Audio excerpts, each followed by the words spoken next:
At home, the House of Representatives has been without a leader for almost 3 weeks now. And with the first two frontrunners, Steve Scalise and Jim Jordan, now out of the picture, it seems the floodgates have opened. 9 Republicans have thrown their hat in the ring to be their party's third nominee for Speaker of the House. And as Congress's attempts to send aid to Israel are slowed down by a leaderless House, the Pentagon is beefing up American military assets in the region. NewsNation correspondent Evan Lambert is live for us in D.C. tonight with the very latest. Evan. Natasha, today President Biden spoke with Prime Minister Benjamin Netanyahu about aid, which the two leaders agreed will continue to flow to Gaza, all as the U.S. is beefing up its efforts to protect our troops in the region, threatened by indications the war could expand.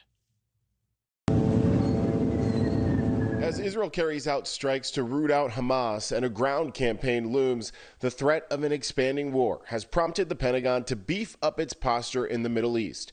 On Saturday, Defense Secretary Lloyd Austin announced the USS Dwight D. Eisenhower aircraft carrier, a cruiser, and destroyers would be sent to the Persian Gulf in response to, quote, recent escalations by Iran and its proxy forces in the Middle East. Austin also sent additional air defense systems and put more troops on standby if they're required to quickly respond to the region.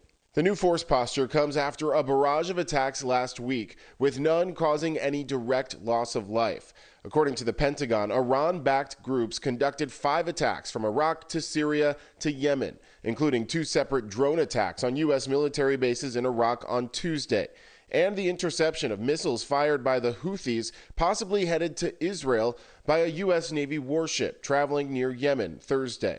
On NBC, Secretary of State Antony Blinken described the moves as self-defense.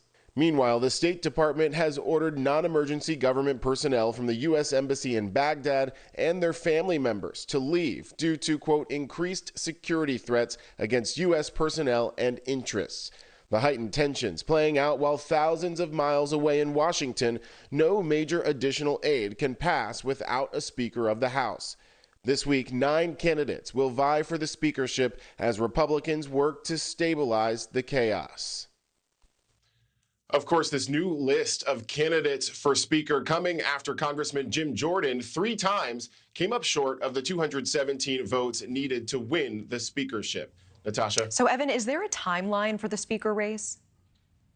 Yeah, so we're already getting an indication from Representative Patrick McHenry, the Speaker pro tem. He says that a candidate forum will happen tomorrow night and that the first votes from that group of 9 could happen as soon as Tuesday.